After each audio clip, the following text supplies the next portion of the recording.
Welcome to This Is Money podcast, sponsored by Charles Stanley Direct. I'm Georgie Frost, and joining me and Simon Lambert today is Lee Boyce. And coming up, buying a home, we outline the red flags you need to look out for when viewing a property. Plus, we take a look at the UK hotspots where landlords are still investing. The hotly anticipated Cash ISA review gets underway in July. What is likely to be on the table? And as a popular British furniture store that collapsed in 2008 returns to the high street, we want to know, which store would you like to see make a comeback? Don't forget you stay up to date with all the latest breaking money news. Just go to thisismoney.co.uk or download the app. Take control of your finances with Charles Stanley Direct. Invest, save, coach, or plan. Using technology where it's helpful and people where it matters. Our website and app make trading cost-effective and flexible. But we're more than just an online investment service. We're here for you regardless of your financial needs or if your life takes an unexpected turn. Your finances, your way.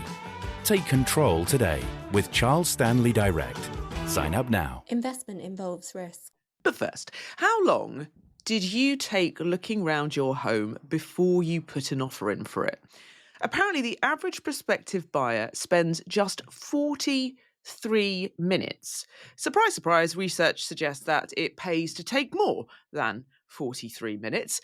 Before we reveal the 10 issues, though, that most of us forget to check when viewing a property and then later regret, I want to know, Simon and Lee, how long you spent viewing your property. Now, Lee, though, I'll come to you first because way back when we were little podcasters, you were telling a story of how either you were told to do this or your father-in-law told you to do this, to basically stake out a property. You would drive there, sit outside at different times of the day, looking out for things like troublesome neighbours, the way the light came in, I don't know, whatever it might be. So I've just got images whenever we do this story of you there with a sandwich, a flask of tea, with some dark glasses maybe, staking out properties. Was that how it was, Lee?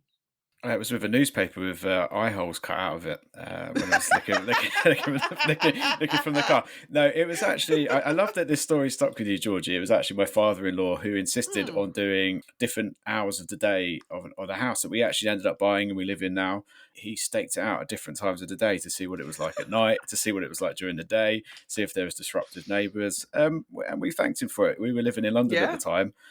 We couldn't have done that. I would never have even thought about it. Maybe it's just a man with too much time on his hands, but no, I rated it. I thought it was really good. But yeah, 43 minutes is the average time. And if I think back, I don't even reckon that we spent 43 minutes looking at this house when I bought it. But I did check all of the kind of things that I find annoying in a house, including, I'll never forget my now wife, every house that we went to view, she'd turn the shower on to test the water pressure, which I thought was quite a sensible move. Absolutely hates a weak shower. So that was one of the big criteria. I definitely didn't spend 43 minutes, but then I was a newbie and I wasn't really sure what to look out for. I think I probably just said some things just for the sake of it. Oh, the windows look a bit dirty. Are they okay? Simon, how long did you spend? I'm surprised by this 43-minute statistic. I would have said it was considerably lower, actually, for most people. Before we decided to buy the house that we are in now, I think we went round twice, and we probably spent at least 43 minutes over the course of those two visits. But I'll explain why. But also I'll explain that I've also spent an unfeasible amount of time looking at properties in my life, because every time that we've bought or moved, and that's basically with my wife, that's 3 times, right? Two flats and a house. We have spent a really, really long time trying to find the right place. 2 of those were flats in London, and we looked at a lot of flats. First time round, not so many. Second time round, wow, we must have looked at every flat for sale in the Stroud Green, Finsbury Park, Crouch End area for a year. This time round, we looked at a lot of houses. Our house, though, when we bought it, was a 60s house. It's not a bungalow. It was like an A-frame house. It had 2 bedrooms upstairs, 2 bedrooms downstairs. It had been owned by the same couple since it was built brand new in 1962. And they hadn't really done that much work in terms of extending it. A lot of people around there had extended houses, and it had really, really strong 60s vibes. It was really cool, but that house needed loads of work doing to it to make it a family home suitable for a 21st century family. So we spent quite a long time looking at it, but what sold us on the house was actually the garden, right? It's got a beautiful garden, lovely big garden, and then this like 60s house on it, but that we knew had loads of potential. So we went round once, and we almost didn't go look at it. I said to my wife, look, I know I'm going to drag you out of London again to go here, because she was getting really fed up with the kind of amount of time we were driving out to look at places. But please, will you just come along? She's like, yeah, fine, it's fine. I said, I know you're just going to say this is just because of the garden. She's like, no, it's fine. Let's go see it.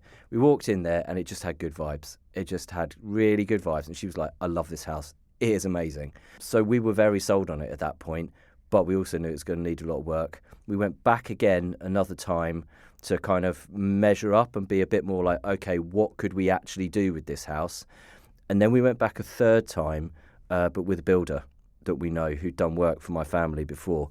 But I think by that third time, we'd already made the offer and had the offer accepted.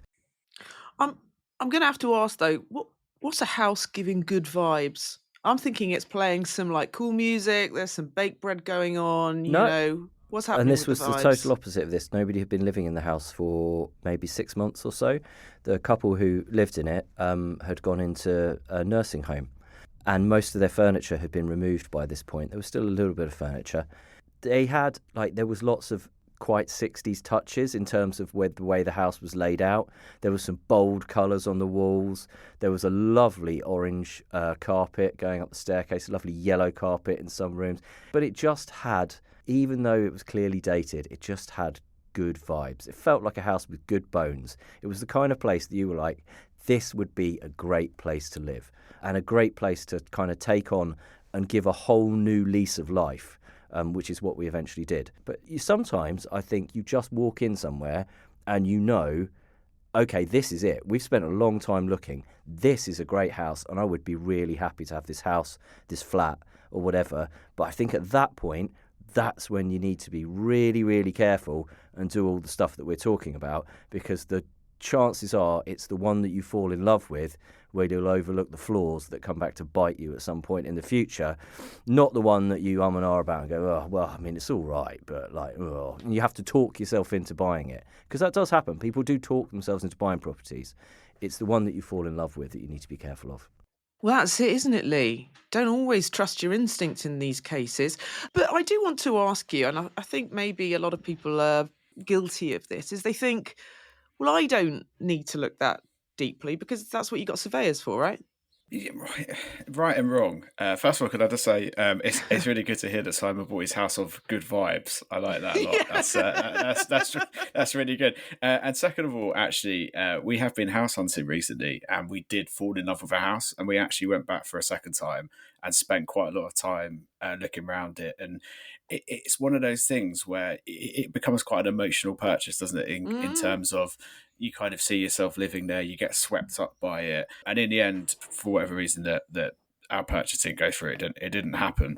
But this time around, I definitely had more of a checklist in my mind of what to look out for and poke around for, and you can't just rely on a surveyor, because surveyors, they do a great job, but sometimes they're not perfect, and you're going to spend a lot of time looking around a home. So this time round, when we were looking at this house that we didn't end up buying, the first time we went round, we had to deal with a seller who was very distracting, was very, very chatty about her life and all of this, that, and the other. But we don't need to hear it. No, not to be rude. You don't want to be rude, because if you want to buy this house, you want to kind of get on side with them. But at the same time, it's quite distracting when I'm trying to check the boiler, see what that's looking like, testing the windows, really kicking the tyres of a house, and not just going, oh, this is a wonderful house, let's buy it. We actually went round and I wanted to look at everything. Yeah. I wanted to properly look at it. It's a lot of money. And that's the way to think about it. And if anything kind of gives you that instinct that something's not quite right, I would definitely probe it and push it more, and not just rely on a surveyor. So these 10 red flags that have been pointed out in here, Yeah, let's look at these red flags. What do we mean by red flags when we're talking about this? it's things that are potentially going to become costly mistakes in the future, Right. is what I would say. And you want to kind of make sure that you're not being having the wool pulled over your eyes, so to speak, right? So the first thing, it might sound quite basic, but as I say, this time when we've been house hunting, I've been really taking a bit of a checklist along, Hmm. like a mental checklist of like things I really want to check. What's wrong with your own house and has cost you money in the past? So the first thing that's on this list is windows and doors. And actually, in this house that we did look at, there was a door that connected the kitchen to the garage, and there was a definite draft coming through there. And I was thinking, in the depths of winter, this could Mm. be an issue. Like, this could leak heat, this could be cold. And I'd go, you don't have to do this. It might all sound too much, but if there's somebody you're really set on and you're going back on a second viewing because you really like it, just testing all the windows are working properly. And if it's double glazing, triple glazing, how long ago was it installed? Is it still in good nick? Has it been looked after? All of those kind of things, because it can become expensive to replace a whole set of windows and doors in a home. Think about hidden renovation costs. Sometimes when people list, they might do things like a quick paint job to sort of mask something, some sort of problem, including damp and mold. So you want to make sure that you're not getting hoodwinked there. A good surveyor should be able to, indicate if there's damp and mold about. Now, heating and boilers, I always go and look at the boiler. I always look at the boiler situation, find out if it's being serviced regularly, how old the boiler is. I'm sure we all know someone. I mean, I know loads of people that have moved into homes and the boiler's packed in within the first 6 months, Yeah. because it's something that can get neglected, especially if someone's looking to leave a home, or selling a home, and just hasn't properly looked after it. Electrical problems, during a viewing, ask about the electricals, about the wiring, things like, has it got good broadband links? You're going to get good mobile signal in here. Check all of that kind of stuff. Plumbing issues, again, that's another thing you don't want to be falling foul of. You can poke around and find out that. Roof trouble. You see, when I'm listing all this stuff out, you're listening to this going, yeah, this all sounds really quite costly if anything goes wrong here.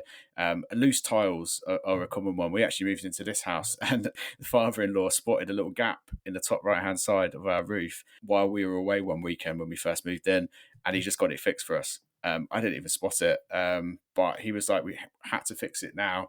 Much better to have done it now than for it to got bigger and for leaks, that kind of thing. Garden and outdoor spaces, we all know about Japanese knotweed problem, bamboo, that kind of thing. You're going to want to make sure that an outdoor space suits your need and lifestyle. North-facing gardens sometimes can be a bit of a red herring, because you might not necessarily be able to go and enjoy all the sunshine out of there and the heat of the summer, for example. Structural problems, everyone's worst nightmare. Look out for cracks. In this research, it said 15% of buyers encountered structural problems after moving in that were not noticed during the viewing phase. And the big one is the scary word beginning with S, subsidence. I wouldn't be looking out for any signs of subsidence, because that would be pretty much the worst nightmare, worst case scenario. And then the last one, which would be probably in the top of my father-in-law's list, is noise trouble. Noisy neighbours, traffic, how thin are the walls, how good are the windows at blocking out the noise, is there a barking dog next door, all of those kind of things that might drive you up the wall.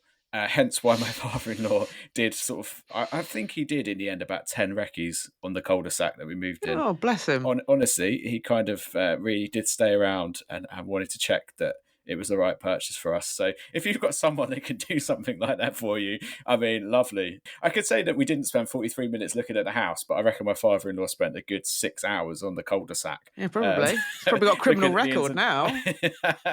Yeah, don't do anything that's going to give you a criminal record for definite. But it was sweet of him, and I understood the logic of it, because if you're going to move somewhere, and especially if it's your first home, and then Yeah, for sure, you're for sure. a little while in, and you've got neighbours that are a nightmare, and it's noisy, Yeah. and it's not what you expected, then We've spent a lot of money on things that, had we checked it properly, things like guttering between my house and the next one, and we paid for it. There's been plenty of other things like parking.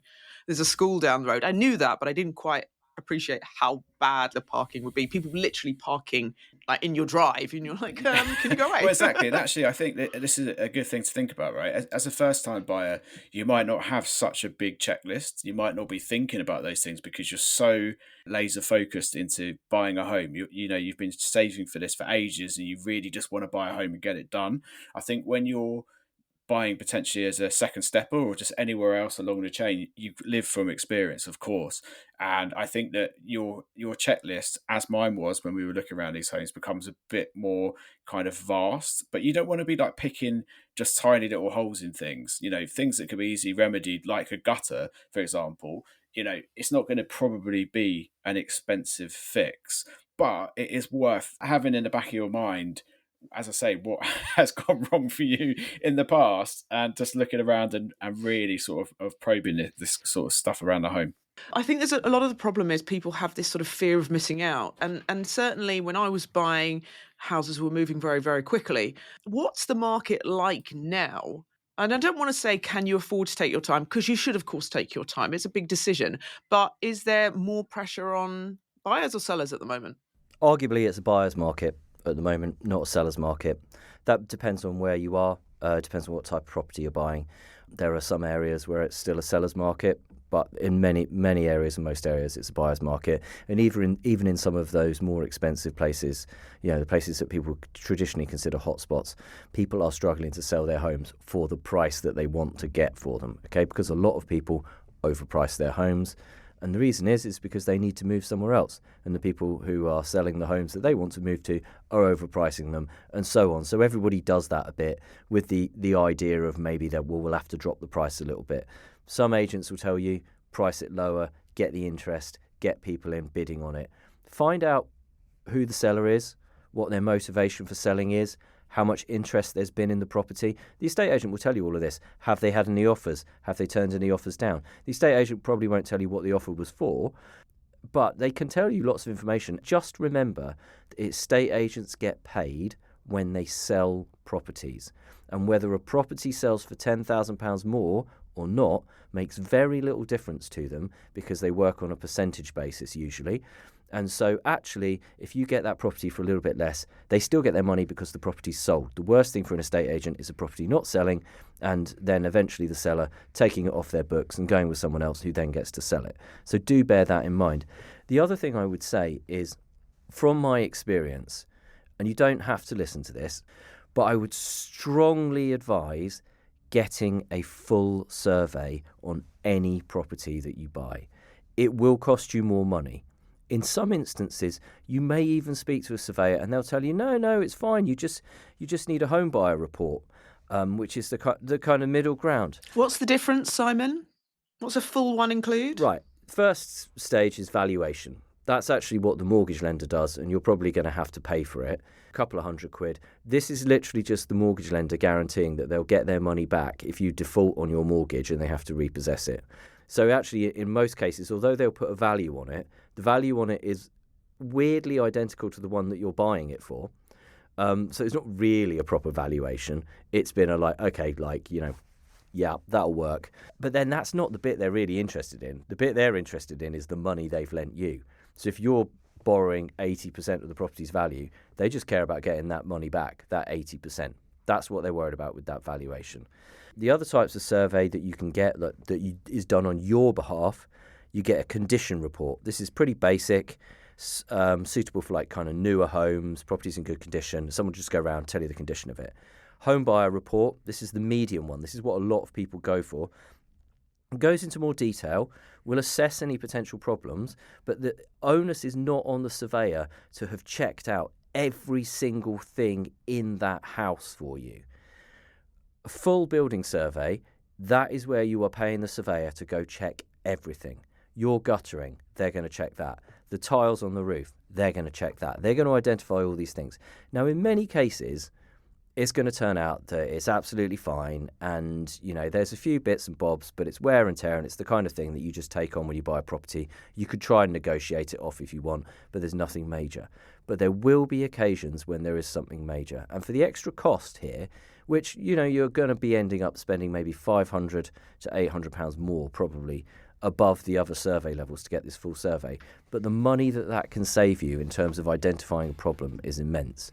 So we didn't do this when we bought our second flat. We just had what was called a home buyer report at the time. They went round, they checked stuff, and to be fair, they flagged, a few things. And one of the things they flagged was that there was, we were buying a flat that had a ground floor and a basement, and that there looked like there was a bit of damp in the basement, which obviously is a major issue if you're buying someone who's got a basement, because you're fixing that can be expensive.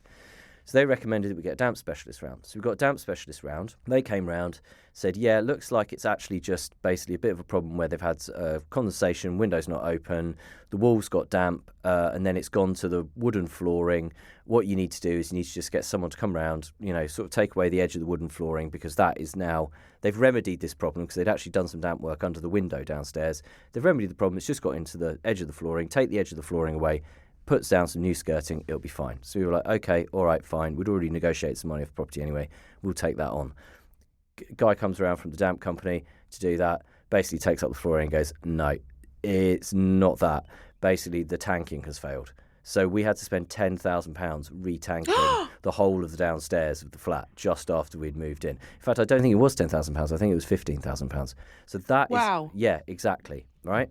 So if we'd have paid for the full survey, the onus would have been on the surveyor to have properly checked that out.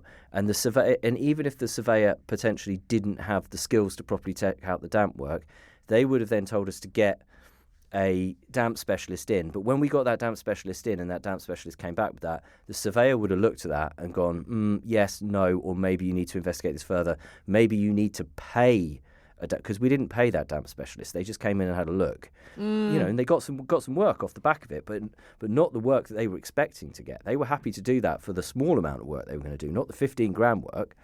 Second time round, obviously we were buying a house that, as I explained, it was a 1960s house, hadn't really had that much work done to it and stuff, and we knew we were going to have to do work to it. So we were willing to overlook a certain amount of stuff, because it's like, right, we're actually, we're going to do a major extension work on this house. We're going to completely refurbish it. We're buying it as a project. But this surveyor came in and identified a load of asbestos. Oh, my word. Right, so asbestos is fine as long as you don't disturb it. Now, anybody buying that house was going to disturb the asbestos because they were going to redo the house. So we got a full asbestos report. The surveyor said, you need to get a full asbestos report, where it is exactly. And, we paid money for that as well. But it's 30 grand's worth to remove it. And we knew that we were going to have to shoulder that cost. So we did negotiate some money off the price of the property. But if we hadn't have had that full survey, the asbestos probably wouldn't have got picked up. That cost would have been on us. And I just think whatever the property you're buying, even if it's a flat, and actually I think nowadays even more so if it's a flat, because quite often people are buying flats that are now share of freehold. And if you've got some kind of share in the freehold, that means that you are responsible for that building as well as just your flat. If you live in the basement flat and there's a problem with the roof, or if you live in the top floor flat and there's a problem with the basement, actually that's on you as well. That should be shared out. So I would say go get a full survey. The other thing I'd say is when you see a house and you really like it, or a flat and you really like it, just remember that the right one for you is not necessarily the right one for everyone else. Unless it's like somewhere really, really minty and you're like, oh, there's just going to be people willing to pay through the nose for this minty place. Other people are going to be put off by stuff. We didn't buy somewhere because it had a lovely garden, but when you were in the garden, you could hear the main road. Now, that wouldn't be a problem for most people. People who bought that house, in the end, they absolutely love it. They love their lovely big garden. But both me and my wife grew up in quiet places, and so for us, the road noise was an issue. And then also, like to give an example of our place, 3 friends came round. One of my mates is a photographer, obviously, so he's very aesthetic, but he's also done projects in the past. He's done up places. He came around, he was like, wow, this place has got so much potential. You could do so much with this. This is really great. This is fantastic. This is amazing. I love it now, but you got to keep some of the influences here and extend them and modernise it, and it's going to be absolutely super. Another friend came around who's a filmmaker. He was like, oh my God, this is great. don't change a thing. This is so 60s. Just leave it exactly like this. He's like, you must not change a thing. I was like, what? Even that carpet? He's like, don't change it. Another friend came round who is a doctor, time poor, and he basically came around and was like, turned to my friend who was with him. He's like, how much did the Lamberts pay for this? Well, horses for courses, right? Indeed. Right. I want to talk about, you mentioned there about what happens once you've moved in and what you find, because you have a reader question, Lee, from someone who recently bought a house. They moved in and they found a load of stuff left behind by sellers. Now, quote, this included a mouldy fridge with rotting food still in it, grimy old washing machine and tumble dry. In the bedroom, there is a cheap chest of drawers and a gigantic freestanding wardrobe. They also left a small stained sofa and some old curtains. There was rubbish in the garden and the shed too. The sellers asked if we wanted to buy some of these items when their lawyer sent us their fixtures and fittings list, but we said we didn't want them. Others weren't mentioned at all. So we contacted the sellers and they just said, sorry, we thought you'd like them. Because who doesn't want mouldy fridge with rotting food inside and a grubby stained sofa? Getting rid of all this will be annoying and expensive. Can we get the seller to pay? Lee, how common is this? Fun mystery stain sofa. I couldn't think of anything worse. I've got a bit of a fabric fear, Lee, right? This is true. I do have a bit of... So I struggle with sitting on sofas and stuff. I don't know if it's because when I was younger, I had to go and visit my really ancient great-grandma in her kind of chintzy house. But now I have a real phobia of fabric. So just even the thought that someone left this in my house, I wouldn't be able to go into that room until it had been like hazmat sanitized, you know? Oh my word! I'm not even joking, Lee. Like, Fabric this is fear. my worst nightmare. Fabric fear is new on me. Fabric fear is new on me. I think this is probably a little bit more common than what you think. And actually, when you move home, depending on your circumstances, we do have a tendency to leave things to the last minute, and that might mean absolute panic stations when you've got 2 weeks to go, 1 week to go, 1 day to go. And then you start making kind of mad decisions, depending if you're moving to a bigger home, smaller home, similar size home, and you think, oh, I just want to start again and get rid of things. But when you buy a home, the seller fills in a fixtures and fittings form. It's called a TA10 form, and you must fill it in before you exchange contracts. So you know as a buyer what is going to be left in the home. So when we bought this house, we'd agreed. The seller actually said, "Do you want a washing machine, fridge, a sofa in the conservatory?" There was a few other things. And they came up with some sum. I can't remember. It was maybe like $2,000 or something. And we were like, nah, rather just get brand new. Especially when you're a first time buyer, you want everything on the whole to be kind of new and fresh. But then they turned around and actually said, oh, you can just have it, which I think is probably quite common because they just think actually is a headache. So in the end, we just got all this stuff for free, and gradually it worked out well for us because gradually over the years we just replaced it. But for other people, it's, as you say, it's just the worst nightmare. And if you've agreed that the house has got nothing in it, you don't want anything in it, that's the way you should get the house when you move in. Now, it's a bit of a kind of irritating scenario, this, when you sort of buy a home, your excitement bubble is burst when something like this happens. And Paula Higgins, who is the chief executive of the Home Owners Alliance, said, what you're describing is unfortunately not uncommon and it's frustrating. You don't want any of these items. If a seller indicated that certain items would not be left, they were. This could be a breach of contract. In this case, it's further strengthened because you declined these items and they were left still. So you may have grounds to claim compensation for removal costs. So first off, what you should do is write to the seller via your conveyancer, formally documenting the breach of contract, asking they remove the items or pay you to remove them, include the photos and list of items left behind and ask for a response within 14 days. If that doesn't work, you can instruct a solicitor to send a letter before action, which may spur them into action and prompt a settlement. If all else fails, you could take them to the small claims court, but that sounds like that sounds like even more of a faff, if I'm being quite frank. I think probably what happens a lot in these scenarios, people get a skip and they skip it, and then they try and bill the seller for the skip and possibly for a bit of their time. It's not an ideal kind of scenario, but I think this is fairly common. I've actually, Georgie, got a story on the flip side of this. I had a friend who bought a home and very excited, first time buyer, stepped in through the front door after they got the keys, and absolutely everything had been stripped bare, including light switches. Oh, They've even wow. taken the light switches. So it can happen. It can happen both ways. You can have too much stuff, and you think, oh, he's left all this junk here. And you can also have it where you go and you don't have a light switch because the seller's taken it. So you need to look at this form very carefully, clearly, and know what's going to be left and what's not going to be left. I don't know how that actually was resolved in the end, because there was definitely no mention of light switches not being included in the purchase. It's quite an odd one, but these kind of little discrepancies happen quite a lot. And I had a quick poke through the reader comments on this one, and everyone's just like, what are you moaning about? Just get a skip and throw it in there. But I think it's beside the point. Why should you have to pay? Yeah, you don't want to have to deal with it. You've probably already had your own stress packing up your stuff and taking it in a removal van and getting into the home. You expect it, I would suggest, to be in fairly good condition when you go through the door. And actually, the sellers here, one last story here, the sellers here left us a bottle of champagne, left us some chocolates, left us a little note saying, hope you'll be as happy in this house as we were, which I thought was quite nice. Oh, lovely. Mine had to sell because of divorce, so we weren't getting anything like that. Right, just one more on this one. Homes. And this is about renting, because there's been a lot of talk about an exodus of landlords from the market due to high mortgage costs, tougher regulations, diminishing tax benefits. We know this. What we know less about is the fact that there are actually still some buy-to-let hotspots in the UK where landlords are still investing. So where are they?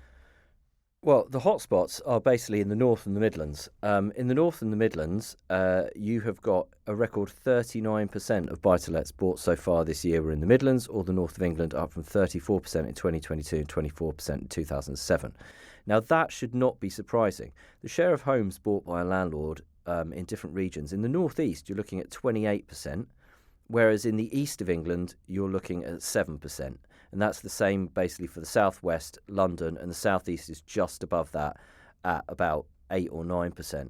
Again, in the East Midlands, it's double that, nearly at 16%. And what's going on here is a couple of things. Firstly, the tax situation for buy-to-let is much, much worse. Your rental income is now added to your other income to decide your tax rate, and then you get a credit for mortgage interest. This creates an issue if your rents are high because you've got lots of revenue coming in, but that's also likely to be the case that your mortgage is also quite big. So you're losing out more on when you could previously offset all of your mortgage interest at the same time as seeing your personal tax rate go up hugely due to the fact that the revenue is being added. And while some people get around this by buying buy-to-lets in a company, that comes with its own costs and its own difficulties, and most people still don't do that. Whereas if you buy in the North, properties are cheaper and the maths works better in terms of the rents and versus the yield on the property, the rents versus the house price, but also it works better from the tax situation because you're likely to have to borrow less money and you're also going to have less revenue in terms of all that rent that you've got coming in added to your own income. The other thing that's coming into play, of course, is stamp duty. Stamp duty on buy-to-lets and second homes is ginormous nowadays, and that is an official financial term. Ginormous. You could pay tens of thousands of pounds to buy a buy-to-let. Now, if you compare that to the difference of putting some money into your pension, for example, where the government will give you a 25% bump on the money that you put into your pension, and more if you're a higher rate taxpayer, you can see how the maths just doesn't add up on buy-to-lets in many instances, unless you're buying somewhere where property is cheaper. And the other place that it really still works out for people is if they can do the work on the property themselves. So if you can buy a property and then you can improve it and add value, then the maths does work because you can make that capital gain. Again, where is it more expensive to do work? The south of the country. Where is it cheaper to do work? The north of the country. And this stuff definitely pays off if you can do some of the work yourself. So it's hardly surprising that what we're seeing is not necessarily a complete exodus from buy-to-let, but a serious movement of your people from the south to the north. Just quickly on this one, Simon, if anyone, and I couldn't think of anything worse than being a landlady, if anyone wants to invest in property that doesn't involve being a landlord, is it possible, and what are the pros and the cons? You can do that through an investment trust, for example. I wouldn't use an investment fund to invest in property because property is illiquid. It's hard to buy, it's hard to sell.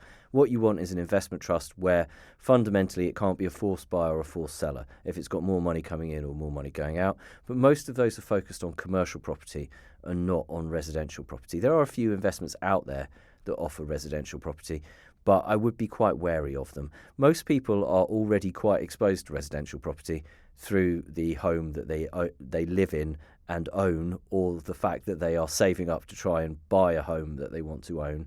If you've got no exposure to residential property because you don't own your home and you're not going to ever bother buying one, you're committed to renting forever, then maybe it makes sense. But to my mind, there are better opportunities out there than trying to find ways to invest in residential property. Commercial property, on the other hand, is a quite unloved investment, and that often offers quite a few opportunities. But again, I would do your research properly. That's it for part one.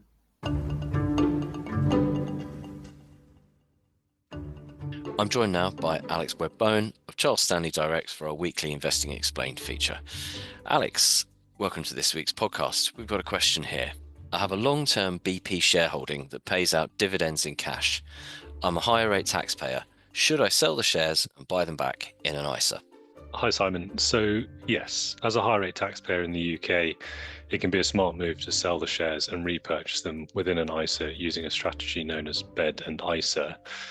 This is because the total amount you receive in dividends over the course of the year above the £500 threshold that everyone is entitled to, you'll be paying 33.75% tax on, whereas in an ISA, this will be tax-free.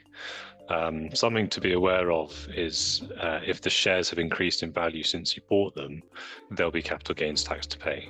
Everyone has a £3,000 allowance, but any profit realised above that, and again, as a higher rate taxpayer, you'll have to pay 24%, whereas future gains in an ISA will be tax-free. Another thing to be aware of, you can only contribute £20,000 to an ISA each year, so it would stand to reason to only sell the equivalent value each year. BED and ISAing is essentially selling the shares to cash, transferring the cash to a stocks and shares ISA, and then repurchasing them within the ISA wrapper. Thank you very much. Thanks, Simon. Welcome back. The Chancellor is reportedly set to launch a review of the ISA market within weeks. Now, there's been a lot of noise about how cash ISAs could become less generous, with the government desperate to encourage more of us to invest our cash rather than hold it in a savings account, like the popular cash ISA. So what could be announced and when? Simon, bit of context around this first, please, and then what's going on? What's going to happen? Okay, so as part of the government's growth agenda, it's very keen to get more people investing in the stock market. The UK stock market has suffered in recent years. It's not been a favoured place for international investors, but it's also not been a favoured place for companies. And it's not created the kind of environment you need for a thriving listed company environment. In fact, lots of companies are being bought out by overseas buyers or private equity, and the pipeline of companies coming into the market is not replacing them in an adequate sense. As part of this, for some reason, the government has got a bee in its bonnet about cash ISAs, and it wants to try to encourage more people to invest money in their ISA. If you cast your mind back to the Tories, they were going to introduce the British ISA, which was an extra ISA allowance, but you had to invest into British companies with it. That was a better idea than, although not a great idea, but it was a better idea than the idea that is being put forward of limiting the amount of money that can go into cash ISAs. There used to be a scenario where there was a different cash ISA and stocks and shares ISA allowance, and it was got rid of because it was a bad idea.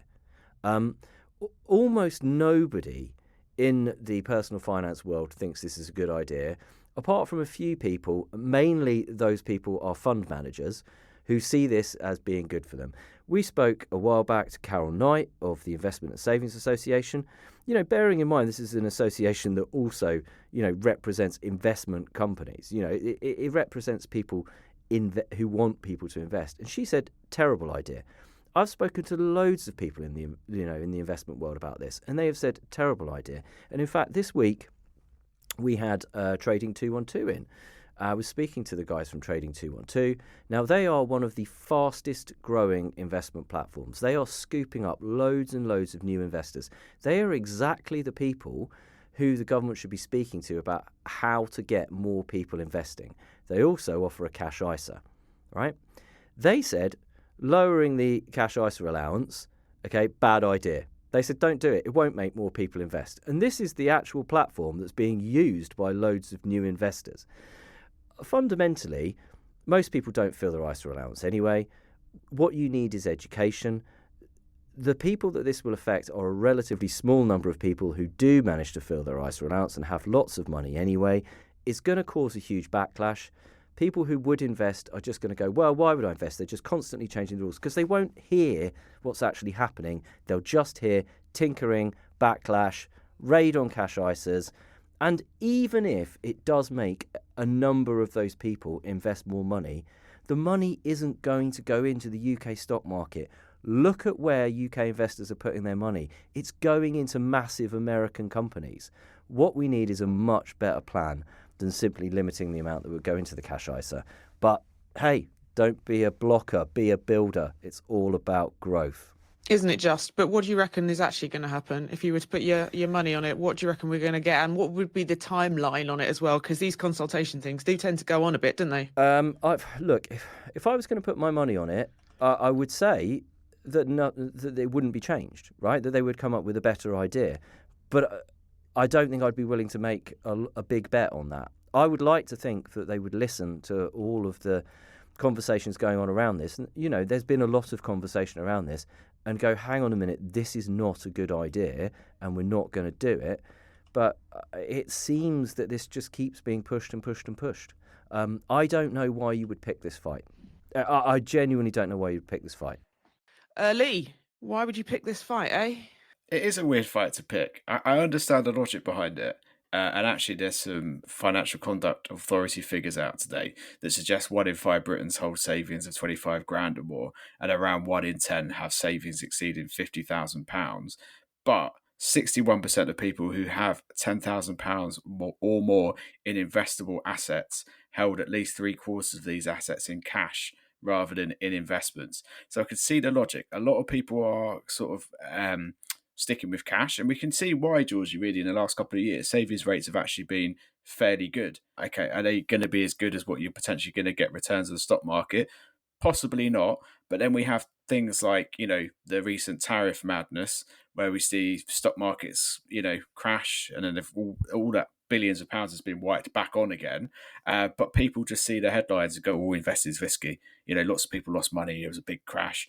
You know, you're not looking at it from a sort of 5-10 year long-term outlook. And I think that's a big problem with it. But my big issue with the tinkering with ISA allowances is why mess with something that's been around for the last 26 years, and even further back than that, if you want to go and talk about PEPs and the previous incarnation of what this tax-free product's all about.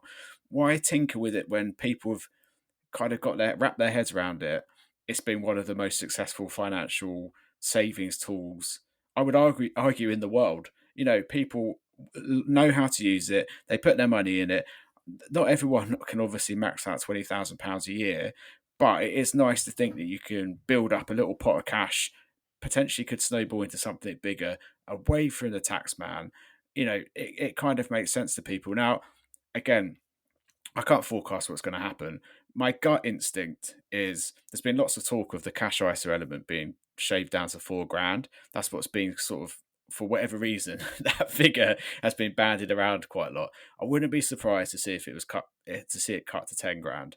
That's what I think might happen. So it looks more generous than it not being $4,000, but it's still doing what it appears the Chancellor's being kind of badgered and pestered into doing from some city influences. And the last thing I'd say about this is I think it is influencing what people are doing for this tax year. I think a lot of people are deciding to actually stick with cash or put more money in cash rather than investing, thinking this is the last chance to completely stuff £20,000, if you're fortunate enough to have that kind of money, into a cash version of an ISA, when they might even regularly invest, but they're thinking, well, actually, this could be the last way to stick money in just a savings account paying 3, 4, potentially 5%.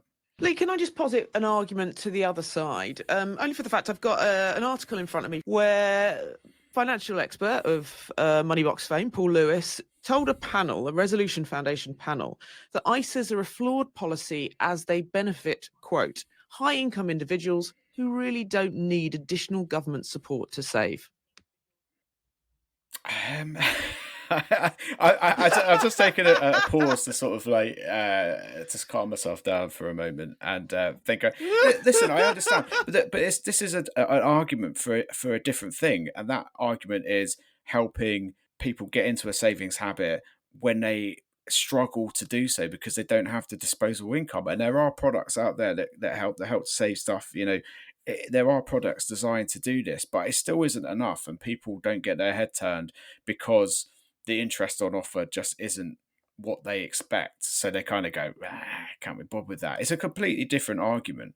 I would argue that we are taxed a lot in this country, and even more so since the pandemic. And to take away another tax break for people ain't a good look. That's my opinion. That's my view. Mr. Lewis and other financial journalists might have a different opinion.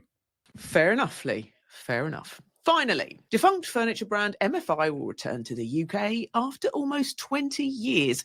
It was once one of the largest suppliers of kitchen and bedroom furniture in the country before, unfortunately, collapsing into administration in 2008, alongside rivals like Courts and Land of Leather, as the global financial crisis hit household budgets. But the brand domain was quietly obtained by Victorian Plumbing in May last year as part of its acquisition of Victoria Plum. Before we go into more detail about this, Lee, I just want to ask you the question I asked right at the start, so I hope you've been thinking about this deeply. Which high street store would you like to see make a comeback? Blockbuster.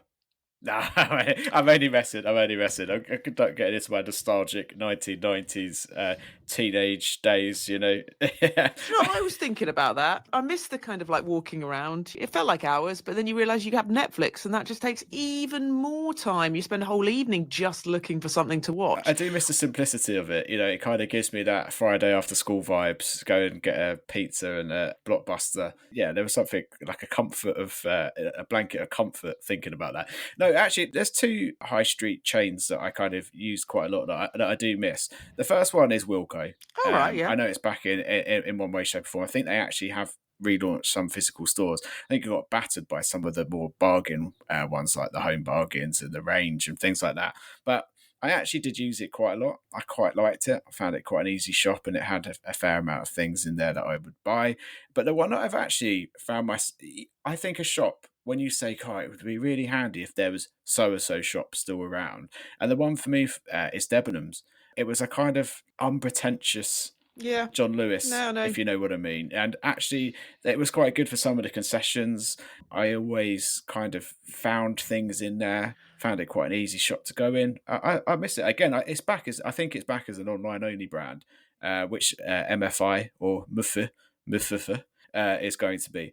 It's interesting you say, Deborah. I agree. I'm someone who hates shopping. And so I love the idea if I can just go into one shop, it's done. Yeah. I don't need to go anywhere else, it's done. For that, I also miss BHS. The big one for me was Borders. I absolutely loved Borders. Used to work there, went there at university. What I find interesting, though, about this is you've mentioned there a couple of stores that have disappeared and come back in some form. And I was just looking over this. I was in Marks and Spencer's the other day. Jaeger has been bought by Marks Spencer's. Yeah. So there's a little concession I in noticed there. that, yeah. Toys R Us, you can find that in WH Smith. Mothercare has a concession within Boots. It's interesting, isn't it? Why would you bother bringing back a brand? Why don't you just create something brand new? It's just a kind of marketing thing, isn't it? You kind of recognise the brand, you know what it does, and you know what it stands for in a way. It's instead of having to start it from scratch. But these places went to the wall for a reason, and that's the thing. So I always think my analogy of this is Woolworths. I think Woolworths was one of those shops I was never quite sure what the point of it was. CDs, DVDs, and pick a mix. It was just a kind of jack of all trades to me. Loved it. I never quite grasped what it was all about. But yeah, these brands come back online on the whole because of strength of the name. And yeah, it seems to have been a real trend, doesn't it, in the last few years? It does indeed. So will you be purchasing kitchens and bedroom furniture in Mutha? No. All right, fair. No, possibly. I do remember going in a few. There was one actually next door to a big shop that I used to work in my area called the Factory Shop, and MFI was next door to it. But yeah, I don't know. It's one of those things. There's quite a lot of competition in that market. I don't remember it, but then it was at an age when I wasn't buying furniture. My mum was a big DIYer. We used to buy a new flat, like live in it for a bit, and I'd help her wallpaper it and do it up and stuff, and then we'd buy a next one and move. And yeah, you can see why I wanted to be an estate agent, Georgie. I had a lot of time, kind of doing this stuff. But yeah, I tell you what, why don't we bring Blockbuster back? Maybe that's what people want. You'd have to bring VHSs back though, wouldn't you? Like, how would you play it? Right, that's it. You can keep up to date with all the latest breaking money news. Just go to thisismoney.co.uk or download the app. And if you have any comments or questions for the team, anything you'd like them to look into, any stores you think you'd like to bring back, Lee? You can email us at podcast@thisismoney.co.uk. You can also leave a comment in the article in which this story lives. And you can also tweet us at thisismoney. Marvellous. And if you like our podcast, why not rate us wherever you found us? It helps other people find us too. Take control of your finances with Charles Stanley Direct. Invest, save, coach, or plan. Using technology where it's helpful and people where it matters. Our website and app make trading cost-effective and flexible. But we're more than just an online investment service. We're here for you regardless of your financial needs or if your life takes an unexpected turn. Your finances, your way. Take control today with Charles Stanley Direct. Sign up now. Investment involves risk.